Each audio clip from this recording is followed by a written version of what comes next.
What? Project Necromancer? Bringing back the dead? They got out. They're out. It's a giant demon bear. Great. Okay, amazing. You have the ship. You have the ship. What's up, guys? Welcome back to the channel. My name is Ben, and today I'll be reacting to The Bad Batch Season 3, Episode 3. Now, the last episode, we finally got to see where the Batch has been all this time since Omega's been captured, and like the gap between Season 2 and 3. And it definitely felt like it was, I wouldn't say the send-off for Tech, but it definitely confirmed that this is how the Batch is now. Now, I have been told that Tech is not coming back, so I do know that now. And I think that's a good thing, because it lets me focus on, like, what the show is doing rather than thinking, oh, Tech's going to come back any minute. So I'm in that space where I know Tech is sadly no longer with us. And last episode was definitely focusing on the fact that there is a void there now. The Batch is missing Tech. There's a void there, something's missing, and then the show writers are not ignoring it, and I really like that. But yeah, going forward, I'm definitely interested in what Palpatine's whole plan thing is. That was very much the first episode's focus. So looking forward to getting more information on that if we do. I do know now that it does link into the sequels, which I will say I have not seen. So spoiler warning, if you're new here, I'm doing things chronologically. So the only thing I have seen past this point is the original trilogy. That's all I know from where things go. So no, Palpatine dies, Vader turns back, Luke, all of that, etc. Don't know what happens after that. So if this is linking to stuff in the sequels, I don't know what happens. I'm just making theories, and I just like what's going on. But yeah, now that I know that Tech is definitely gone, the one thing I'm looking forward to is sort of what Crosshair's processing thing is, because it sort of is accepted that he's now gone, but I don't feel like there's been enough time to process it. And I feel like the character to do that is Crosshair. I don't think he knows yet. Maybe Omega has said something, but that would feel weird having that off screen. I would want to see Crosshair's reaction to knowing that one of his brothers is dead, because I don't think that would be something they'd brush past. So I'm hoping that that happens soon, and that can be at least my opportunity to process that he's dead as well, and that he is not coming back. But yeah, as always, if you do enjoy this video, please remember to like, subscribe, as it really does help the channel to grow. And if you do enjoy my content and you want to help support the channel, I do have a Patreon, the link will be in the description. Over there I'm uploading these videos and the full reaction a week in advance, so if that's something you're interested in, feel free to check it out. With that said, let's just dive on in. The tap is still going, you gotta be kidding. They still haven't fixed it. The music already sounds ominous and creepy. Good morning, Omega. Not even looking at her in the eyes. Come along. There is much to do today. Okay, so straight back into the same sort of monotony of the day-to-day life work of these people. I'm curious. She gave back the the toy thing. Okay, that looks creepy. Who's that? Great, another mystery to try and wrap my head around. I really don't like that Omega's new haircut is basically mini Emily. I don't like it. I don't like that. I mean, I get that she's sort of faking it, but too far, too far. How many troopers around? I'm not certain. You don't know? The doctor will inform me if it's necessary. Okay, and you're just fine with not being in the know. Great. Yeah. Emery, a word. Oh, now let's say he's not happy with the sample being taken. And now, okay, they gotta be careful now. Something's different, so she's gotta get rid of that. I will begin testing the latest samples. That is unnecessary. Dr. Carr is quite capable of handling such matters.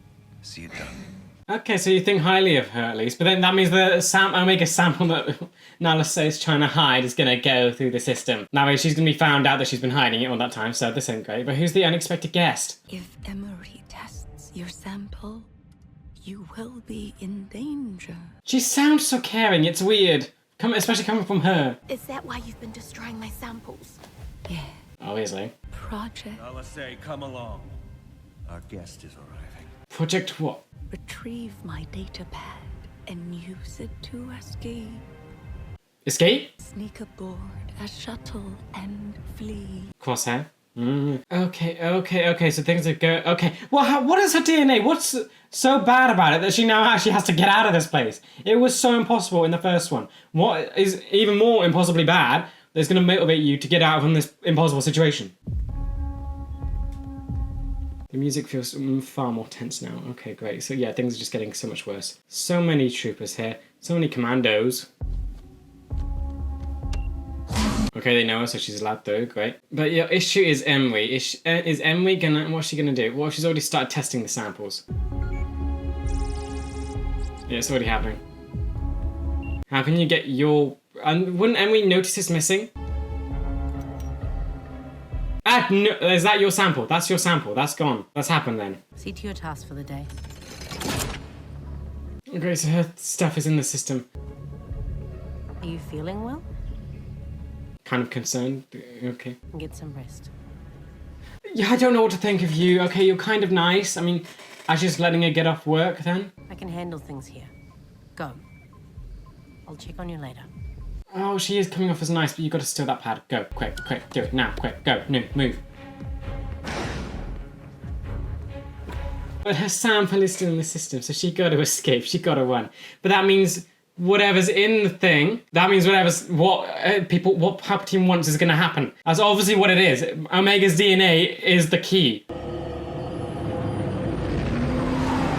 Is it Palpatine? Is he coming? This is the music? It's like it's that kind of quiet. Is it him? Is this him? It makes sense. Special guest. What is it? What's he? How important is this project to Palpatine? Would he actually come himself? The Red Guard.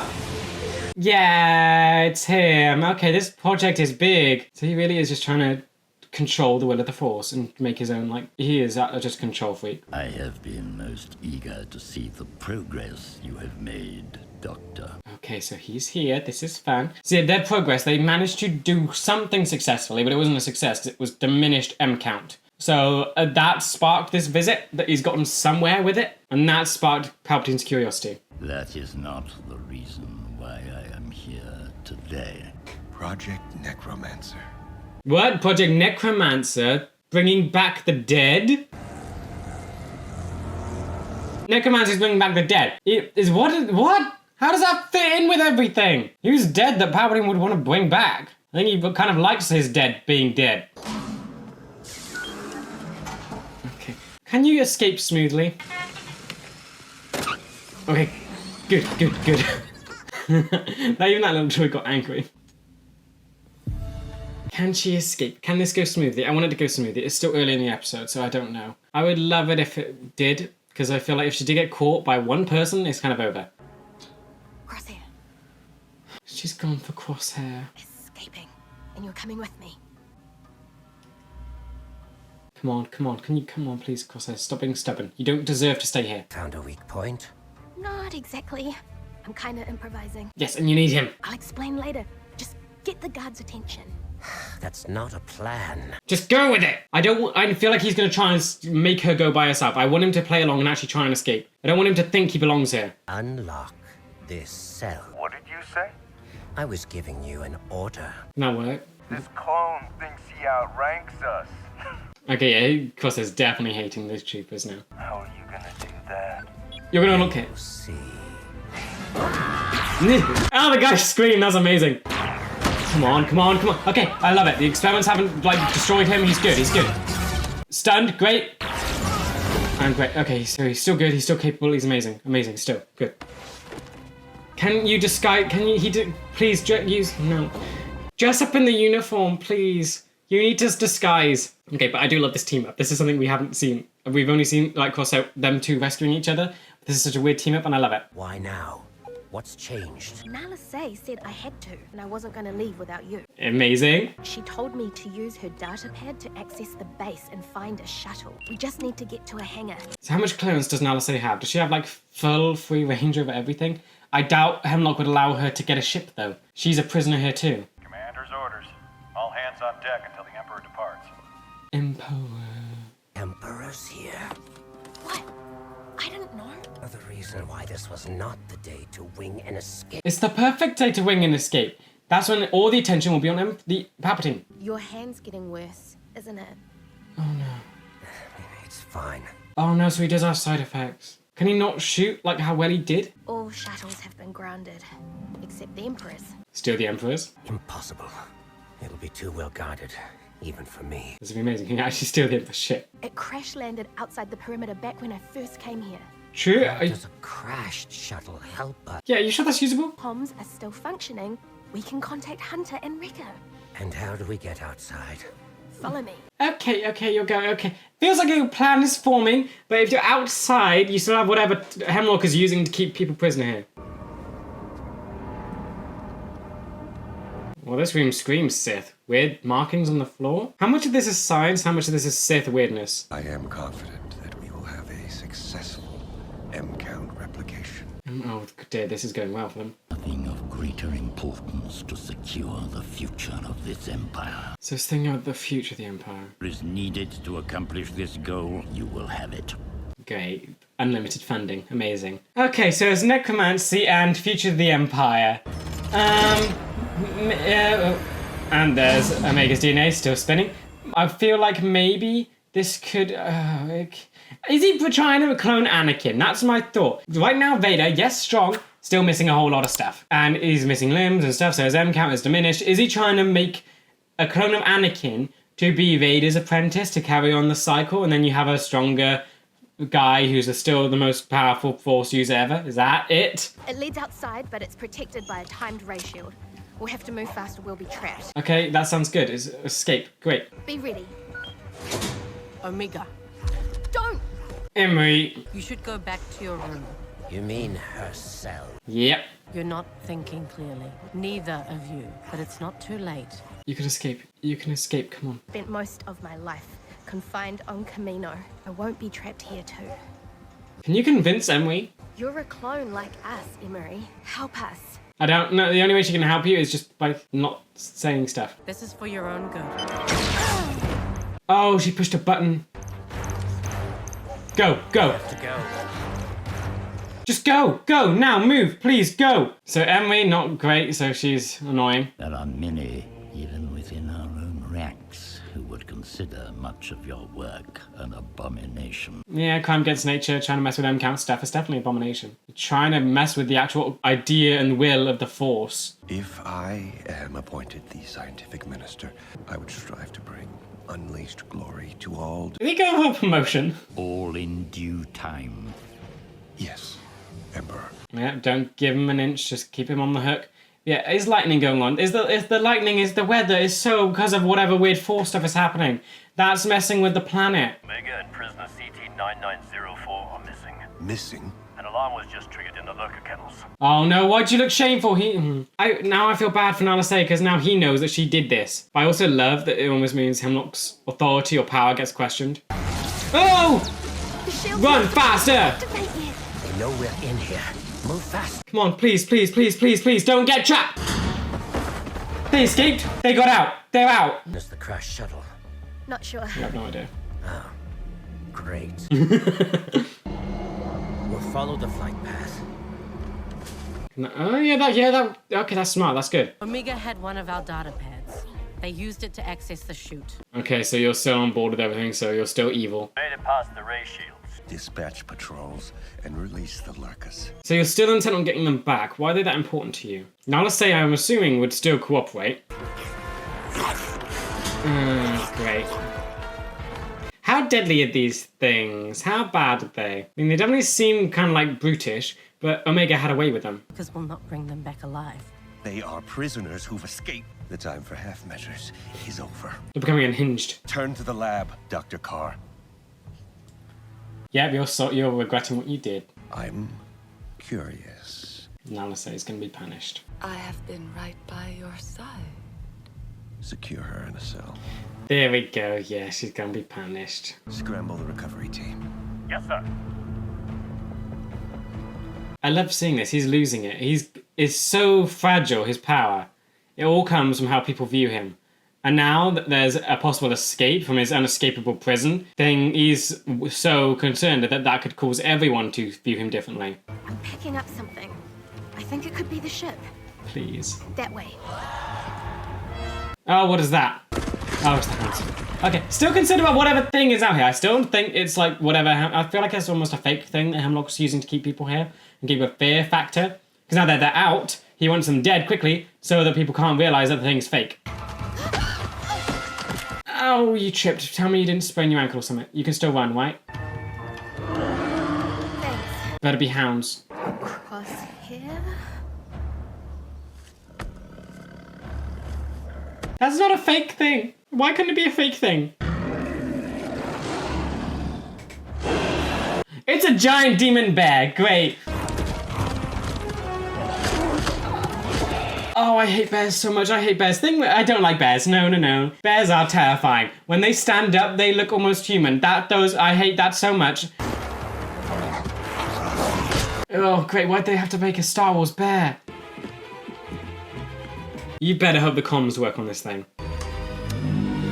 Working? What if the Tantiss blocks it, though? You're gonna find out now, aren't you? You're gonna find out what Omega is. Oh, so close. Oh, no. It's not working. Comms are completely dead. Oh, recovery team. You gotta go deeper into the forest. They're coming. Okay, good. Okay, just go. Please leave. I feel like the jungle's safer out. It's safer in the jungle than it is back in Tantiss. I'm sorry. I thought this would work. You got us this far, and we're not done yet. I love this. Friendly Corsair, making her feel good. Plan 72. Tech had me memorize all the plans. Oh, Tech. Of course he did. Do you know? I don't know if he knows. I feel like Omega would have said something, but then would prison be the place to do it? Stay alert. We need those prisoners found. Great, now I gotta deal with all of this. I love the lighting that's going on. It looks amazing. Can the weird bear thing comes back? I mean, I like it if it helps. And it kills everything. Oh, okay. Oh no, Crosshair! He can't shoot properly! What are you doing? Hello. Said stand down. Oh! Hound? Okay, they gotta deal with the hounds now. Great. Betcha? Stay close. Oh! Okay, that's amazing. That thing came back and found her and protected her. Okay, she has a pet. Okay, no, that's Crosshair and the Batcher you've got to try and save. Ah, come on. Come on, Crosshair is far superior than any trooper. He's fine. He's got this. Even if his hands are a little shaky, he's fine. He's fine. Can you steal the ship? This will be amazing. Kind of. I mean, you can fly. You can steal the ship. You can steal the ship. Crosshair, get on board now. And get Batcher. Can you get Batcher on the ship? You're gonna destroy everything. Okay, amazing. You have the ship. You have the ship. Where's Batcher? Can you tell Batcher to get on the ship? This is so cool. I love this so much. The prisoners hijacked our shuttle. They're so useless. But now they have all of that to deal with. Crosshair can fly, he can pilot, but then again, shaky hands. You don't have the best people for combat. I mean, Omega, definitely good. But did Tech teach her how to fight in the ship? Betcha. Come. Whistle? You trained it! Okay, this is amazing. Is everyone on? Yes, okay, everyone's on the thing. Go, please go, please go, go, please. This is going so well. You still have other things to deal with that are gonna come after you. Is it time?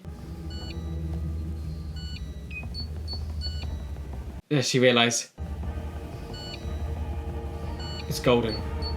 And it's a genetic discovery. This is what allows you to do whatever Palpatine wants. And clone whoever he wants, or bring whoever back from the dead he wants. To us. I can't shake them. Hyperdrive. I want that ship neutralized. You can't, Emily. Don't shoot them down. Clone samples supported a positive M count transfer with no degradation. CT-9904. Not him. It's Omega.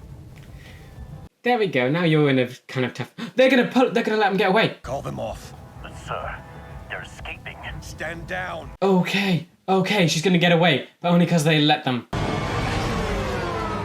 She doesn't even know how important she is. And then she's away, she's gone. Someone got out of your incredible fortress. This is a blow to you. Full resources of the Empire at my disposal. We will find her. That's a good point. Okay, so what exactly did Nala say do to Omega? So she can't... Is she... Does that mean Jango Fett was like the perfect person to do this with to begin with? Does that also mean Boba Fett could match as well? And ending. Okay, that episode was amazing. Right, so definitely a lot to go over there. Omega and Costa actually escaped, and it felt so tense and amazing. Loved how they did all that. I just love how they're managing to balance between the episodes being so personal to Crosshair and Omega, and also dealing with all the larger stuff going on with Palpatine. So he's got like tanks of whatever clone thing he's got, and the whole Project Necromancy, which means bringing back from the dead. So whoever's dead, right, there's a dead person that Palpatine wants to bring back to life. I feel like there's not really anyone specifically that he would want that to happen with. All the Jedi he kind of wants dead. Maybe if he's a bit more sadistic, he'd want to bring them all back to life so he can kill them again, but I feel like that's kind of a waste of resources. Darth Plagueis was his master, and Palpatine killed him, so I doubt he'd want to bring back his old master unless maybe there's something his old master could teach him, and maybe something he missed before he killed him. Again, that feels kind of far-fetched. I feel like maybe the strongest idea, like for me right now, one idea, maybe I have many ideas floating around my head. One of them, there's kind of just way out there, probably not going to happen. Maybe bring Padme back from the dead. Maybe Palpatine could be doing this for Vader. It would be kind of a kind thing to do, which is probably why it isn't happening. And then even that way, she wouldn't need an M count. So, and then would Vader ever want Padme to be cloned? I mean, it feels like something they could do in Star Wars. They could just clone dead people. They've been cloning Jango Fett for ages. So could they not clone other dead people? I mean, I guess this kind of confirms that if you have a clone, if you clone a Jedi, a Force user, they won't have their M count back. That just doesn't work unless you have Omega's whatever going on inside of it, and then that will bring the M count back. But Padme wouldn't need that, so technically they could clone Padme, bring her back to life, and then Vader would have someone. But of course, Palpatine doesn't want that. And I doubt Anakin would want that either. Padme is dead, and I guess Anakin's kind of dead too because it's Vader that's taken over, and Vader doesn't want Padme back because then he loses control. So that is that. So Padme probably isn't going back, so that's far-fetched. It'd be nice, but no, it's not happening. Then the only other thing, which I feel like kind of ties to necromancy, is the fact that Anakin is basically a cyborg, and there's barely anything left of him that actually has midichlorians attached to it. He's a cyborg, so all of that doesn't have midichlorians. So his M count is severely diminished, like Maul's was. And if they clone Anakin, and you have all of it back, including all the M counts from before Mustafar, he would be the most powerful Force user again, and he'd be more powerful than Vader. And then Palpatine wouldn't have to deal with all the other Jedi getting in the way. He could just groom Anakin into being the perfect apprentice, and then Vader can take over as master, Anakin would be the next apprentice, and then you'd have that line going down. Necromancy, I feel like, limits it for me, in a way. Because I thought originally that it was basically Palpatine trying to get full control over the Force and the will, trying to decide who gets what kind of M count. I feel like he can still do that, but the Project Necromancy thing means it's got whatever the focus of the project is, it's someone who's dead. So, yeah, that's fun. Yeah, Omega's at the center of it all, so she does link to this entire project. So that's how they're bringing this massive Force-sensitive whatever and bring it close to the clones. Omega doesn't know how important she is, which I kind of love, but I definitely want more info on whatever Nala Se did to her to make this, because she knew that she was special in whatever way this was. We had hints of it at the start of the show when they were talking about there's some kind of super clone. So I'm guessing it might have been an accident, maybe Nala Se was going for something else and accidentally made Omega, who was somehow whatever compatible with M count stuff, and how on earth would Nala say no, she's compatible with M count stuff unless they tried to clone Force sensitives before? Yeah, super happy Crosshair is now free as well, so because it felt so much like he was there because he wanted to be, that he felt like he deserved to be punished this way. He kept saying that Omega should just focus on herself, focus on escaping herself, but now he's finally broken out of that, I guess, and he's away, and he's allowing himself to be happy, I guess, and just to escape and not suffer. Yeah, his hand thing, that's worrying. So he's now got a shaky hand from the experiments, obviously. So that kind of that makes him, I guess, I hope it's not permanent. I hope it can be fixed. Or if not, maybe he can work around it. I hope it doesn't diminish how great of a marksman he is. Yeah, then you have Batcher come back, and he's like a good little lurker hound. And so Omega has a pet, I guess, and she's actually managed to train incredibly well for being locked in a cage all this time. So that thing is adorable and also vicious, which is an amazing combination. So I love that they managed to not only Omega managed to escape, but she managed to get Crosshair and Batcher out. That's incredible. And yeah, then you had that nasty thing on the planet. So it isn't just Hemlock making up a fake thing to keep people locked away and in almost a mind prison, thinking that even if they get out of the facility, they're going to die by whatever's out there. Turns out that's true. There's a giant evil alien bear thing that will rip you to shreds. I don't like bears. I really don't like bears. There's a horror type of thing that is used a lot, which I find the most effective and creepy. It's like the Slender Man. When you have a human silhouette and you distort it a little bit. So imagine you're in a dark corridor and you see a figure at the end that looks human, but as it starts coming more clear, it's not human and it starts warping into something else. It gives you a false sense of somewhat security, because even if you see a silhouette of a human, you're not going to be like, oh yeah, that's friendly. So when you see that at the end, it's almost like you have that fear and you have that false sense of hope initially, because you can understand it. Then when it starts warping into other things, maybe limbs get longer or bigger like Slender Man, it becomes so much freakier and more terrifying. Bears, for me, always fit in that description. When they stand up, it is horrifying. They look slightly human. They are a quadrupedal animal that is able to do that.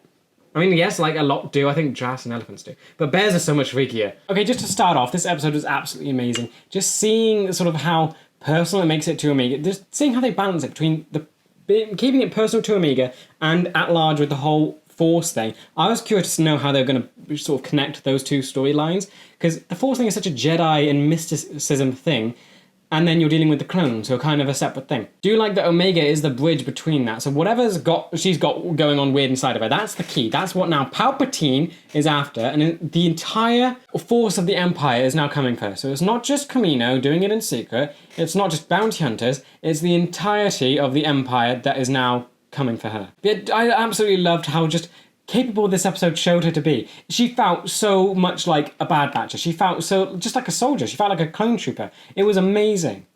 It goes to show how much training she's put in with the Bat, how much Tech has taught her as well, knowing the plans. Like, Crosshair had to check, you know plan 72 or 3? And she's like, yep, Tech made me memorize them. So she knows all of it. She's on par with all the Bad Batch now, and it's so cool. I think my favourite little moment was just them getting on the ship and just seeing her sort of let Crosshair get away while she was the one shooting. It feels so different how season 1 was. She was the one that had to be kept safe. Now she's on the front lines, firing the gun to make sure that the pilot can get them away. Absolutely incredible. Yeah, Crosshair, so, right, where he is at, I'm glad that he's out, so I'm glad that he didn't put up a fight too, because it definitely felt like he thought he belonged here. He didn't want people to come rescue him, and it felt like he was broken, and he was aware of all the things he had done, and now he was trying to make up for it by atoning for it through this level of suffering. Glad that he didn't put up a fight, and he actually let Omega try and rescue him, and he wasn't like, oh, he needs to just wallow in self-pity and let this be done to him because how bad he is. So glad that he's now out, and he got a good mindset, I guess. I absolutely love that his team up with Omega. It's something I didn't know I wanted, because for so long he's been on the opposite side of everything. He's been the one, I guess, kind of hunting her, and then they worked together for a little bit. Season 2, they never really interacted till right at the end when he was unconscious.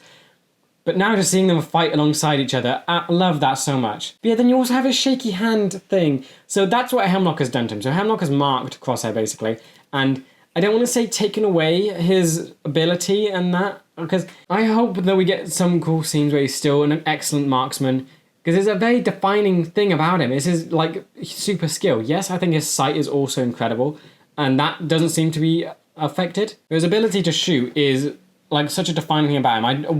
I wouldn't expect it to be completely perfect, but I'm hoping it's something he can overcome. I don't want it to be like a permanent thing, because I feel like it could be so detrimental to Crosshair. He's already suffered so much that now such a pivotal thing for him could be taken away. I really hope that isn't the case. Loved seeing Hemlock in this episode. The dude is an absolute psychopath, and just seeing how fragile he is was shocking. He comes off as very cold and calculated, but as soon as things start going slightly wrong, he just loses it. He's a perfectionist. So when he just gets the sound of Omega and Crosshair escaping, his whole facial expression, his mannerisms change drastically. Love that detail. He goes from being so quiet to just shouting, and I guess he almost gets frantic a little bit. At the end, I love when he finally found out that Omega's the key to it all, and he's just trying to kill her. Then just having them he's yelling at the commander, basically saying, stand down, don't go after them, back off, and it's it's breaking him in a little bit. It's fracturing his mind. It's honestly just quite satisfying seeing things not go his way, and I just hope that continues to happen. I'd love to see this guy break so much, because he's a full-on psychopath. He doesn't care about morality. He experiments on himself. So I'm very hopeful that he just loses it completely. Nala Se, I can't believe I'm saying this, but I'm actually coming around on her and actually like her a little bit. I'm still not over. I want to say I'm not over what she did with Tups and Fives, but at this point she's almost fighting the Empire a little bit. Yes, it comes from her trying to protect Omega, but what she's doing is definitely detrimental, whatever Palpatine's plan is. So in that kind of sense, she is a little bit of a good guy. I think she's definitely questionable and she's selfish. She's definitely not morally upstanding. She's only doing this because she cares for Omega. But it's definitely a plus column sort of thing for her. That she's going out of her way. She's putting her own life at risk to make sure Omega stays safe. Like, she's making an enemy of Palpatine. So that's a good thing in itself. Like, just her mannerisms are very different here. The way she speaks is very, it's very distinct. All the Kaminoans, they seem very angelic and also ghostly and just... It seems like their voice puts a strain on them. They talk so slowly and I guess almost with a lot of purpose. There's never any emotion behind it. It's very... Yeah, there's never any emotion behind it. Here, we actually got to see what it sounds like for a Kaminoan to be emotional and just have their voice break and yearn for it. So I guess when they do emotion, they do it a lot. It almost sounds like she's wailing... I wouldn't say wailing, but there was a lot of emotion behind her voice. Not just, oh, you have to run, you got to stay safe, that sort of thing, putting emotion behind stuff. But almost like, you have to stay safe. It was very much stressing the fact that if you remain, you will die. So it's not just trying to be encouraging, but almost as if she's expecting the worst if she doesn't escape, which I guess is true. But I just love seeing the two extremes. Either Kaminoans are full-on emotionless, or when they do have their emotional side, it comes out in full force. Now, Emry, I don't know what the show's trying to make me think of her. Yes, in the first episode, at the end, it kind of showed that she had a nice side, where she was returning the toy to Omega. Then again here, it also showed that when she was concerned for Omega and thought she might be sick, that she was allowed to not work and to go back and rest in her cell. I'm not calling it a room, it's a cell. So there is kind of a nurturing friendliness to her, I guess. She has empathy, which is more than Hemlock has, and she is caring for Omega's well-being. When she was trying to convince her to stay, she was trying to convince her that she couldn't escape and that it was better if you stay and this could be forgotten, blah, blah, blah, blah. Again, she comes off as very unemotional and disattached from everything.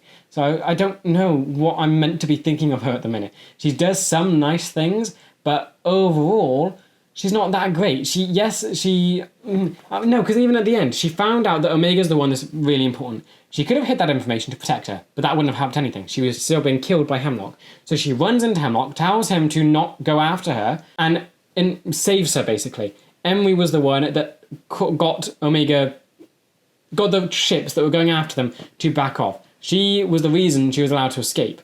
So maybe that comes from a place of caring, or it comes from a place of scientific motivation, where she wants to do this project and wants it to succeed. And that for that to happen, she needs Omega to be alive. It's very concerning where she's at, because it feels like it could go either way.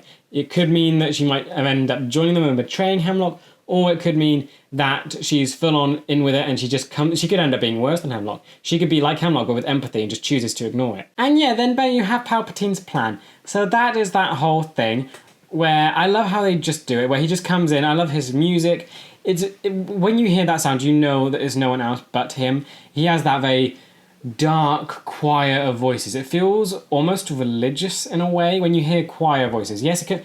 I think religion sort of noises. I think religious music can be very different. You can have very upbeat, angelic sounding voices, then you can flip it around and it become very dark and very evil. Palpatine excels with that sort of vibe because the Force comes off as a very religious thing. So it makes sense that Palpatine has this almost choir that accompanies him. I just think it's a very interesting choice. And then just seeing him here, that this project means so much to him. More than, I guess, the Death Star?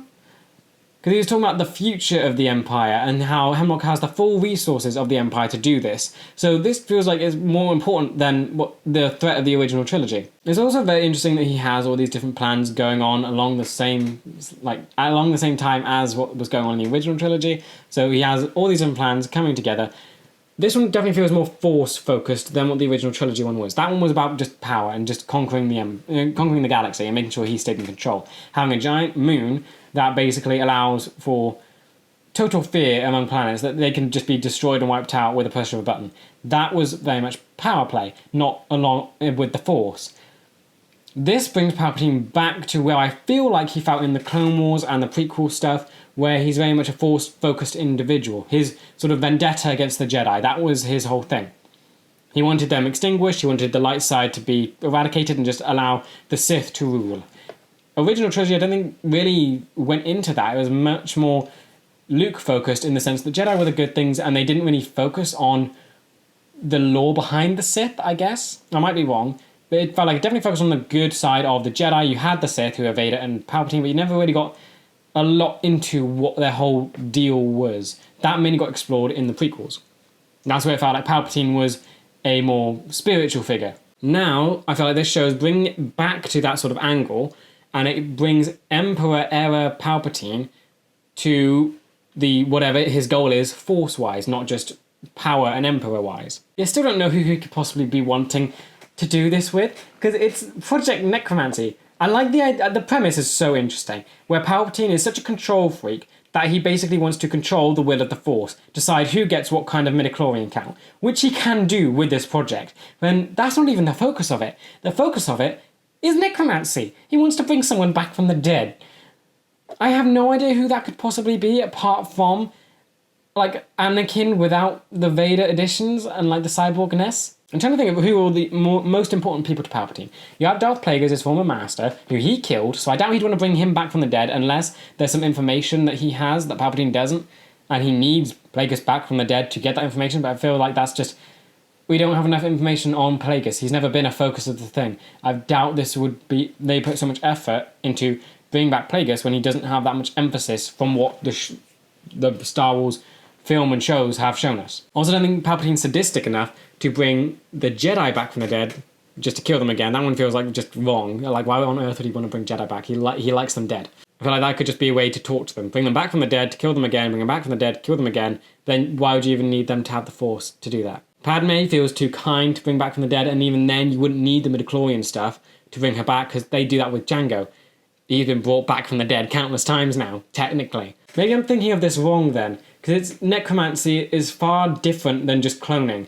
You wouldn't call the clones necromancy for Jango Fett. They're different people. Even Boba Fett, who's the closest to Jango Fett, isn't Jango Fett. It would be about how you raise this person. So if they were to clone a dead person and then give them Force or whatever, is it trying to connect their memory or spirit to it? So I'd almost think maybe it has to be someone who's been able to live on after death. So it can't be Padme, because she doesn't live on after death. It's got to be someone who's like in touch with the Force. But then that just Force to Jedi. There isn't a Sith who can do that. I know the Sith's whole thing is trying to find a way to find immortality, but none of them do it. Only because that's the whole thing. That's the poetic irony.